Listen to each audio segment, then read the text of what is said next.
ఏంటి నాస్ట్రిల్స్ అంటే నోస్, తర్వాత wind pipe, and then how many lungs you have?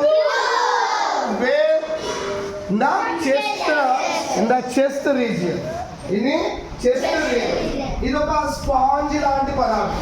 మీరు ఎప్పుడైనా మేకను కోడిని కట్ చేసినప్పుడు మీ వాళ్ళు పడేస్తారు పళ్ళు దుబ్బా అంటారు చూడండి, సో దాన్ని పడేస్తారు. స్పాంజ్ దాన్ని ముట్టుకొని చూడండి మీరు ఎప్పుడైనా స్పాంజ్ లాగా ఉంటుంది. ముట్టుకున్నారు ఎవరైనా? ఓకే.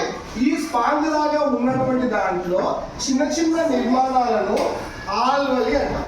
ఏమంటాం?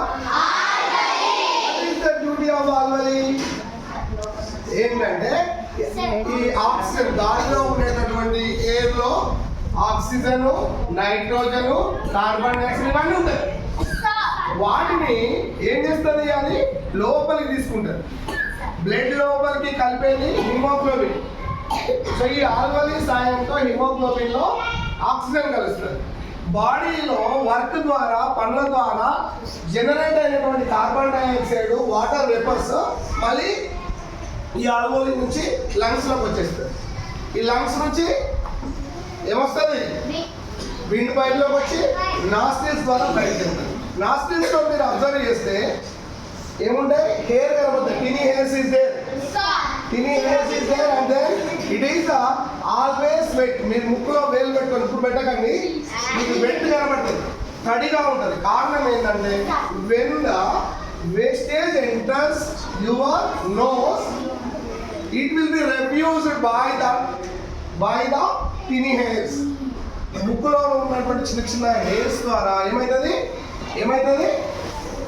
బయటికి పంపిస్తుంది. సో ఈ లంగ్స్ ఎక్స్పాండ్ అయ్యేటప్పుడు గాలి పీల్చుకున్నప్పుడు బ్రీత్ ఇన్.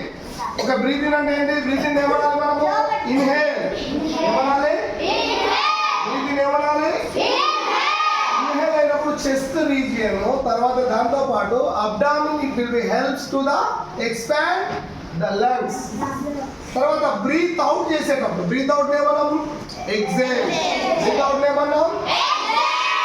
ఎక్సేల్ చేసినప్పుడు మళ్ళీ ఈ పొట్ట ఏమవుతుంది? అబ్డామిన్ లోపలికి పంపిస్తాం, ఇది కూడా లోపలికి పంపించి ఆ గాలిని ఫోర్స్గా బయటికి పంపిస్తాం. అందుకనే మీరు వదిలే గాలి ముక్కు దగ్గర ఒకసారి వేలు పెట్టుకొని చూడండి. వదిలే గాలి ఏమైతుంది? చల్లగా ఉందా, వేడిగా ఉందా? అప్పుడప్పుడు మీకు రెస్పిరేటరీ ప్రాబ్లమ్స్ వస్తాయి. ఈ సిస్టమ్ అంతా మనం ఏమంటున్నాం? Respiration system. ఈ రెస్పిరేటరీ ప్రాబ్లమ్స్ వచ్చినప్పుడు అంటే మీకు సర్ది బాగా ఒక్కొక్కసారి ముక్కు జామ్ అయిపోతా ఉంటారు, గాలి పీల్చుకోవడానికి ఇబ్బంది అవుతుంది. అప్పుడు మీరు ఏం చేస్తారు? నోటితో పీల్చుకుంటారు. అప్పుడు నోటితో పీల్చుకుంటే ఏమైందంటే మీకు ఈ ముక్కులో నుంచి హెయిర్స్ ఉంటాయి కాపాడడానికి, కానీ నోట్లో నుంచి ఏమీ ఉండవు. అప్పుడు దగ్గు, పొడి దగ్గు రావడము, తెమడ రావడం ఇవన్నీ వేస్తాయి. అప్పుడు లంగ్స్ కూడా బరువుగా మారిపోతాయి. సో కాబట్టి అప్పుడు ఏం చేయాలి మీరు అంటే ఏ డాక్టర్ దగ్గరికి వెళ్ళాలి? Who treats the respiratory relative problems?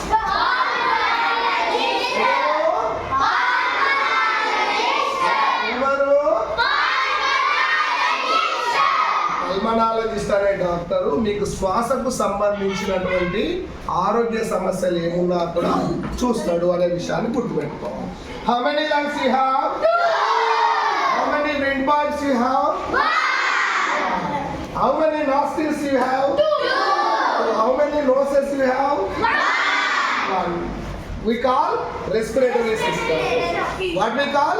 What is the duty of respiratory system? Breathe in, breathe out. And breathing జరిగినప్పుడు ఏంటి అసలు ఏం జరుగుతుంది?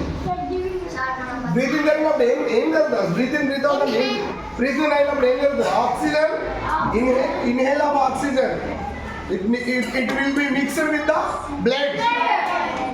బ్లడ్ తో మిక్స్ అయితే ఏమైతుంది? ఆక్సిజన్, ఎనర్జీ వస్తుంది. ఏమొస్తుంది? ఎనర్జీ కోసం మనకు ఆక్సిజన్ కావాలి. ఓకే, ఇది మన రెస్పిరేటరీ సిస్టమ్ సంబంధించినటువంటి లెసన్. Simple lesson. ఇప్పుడు అర్థమైంది. నేను టీ షర్ట్ వేసుకోవడం ద్వారా అర్థమైతే మీరు కూడా వేసుకొని చూడొచ్చు. చూసుకో, ఎన్ని వేల రెండు ఉన్నాయి, గుండె మధ్యలో ఉంది, రెండు పైపు ఉంది. ఇది కదా, ఏది మిస్ కావద్దు. మళ్ళీ ఒకసారి రాసుకోండి. రాసుకున్న తర్వాత నెక్స్ట్ క్వశ్చన్స్ మనం మాట్లాడుకుందాం.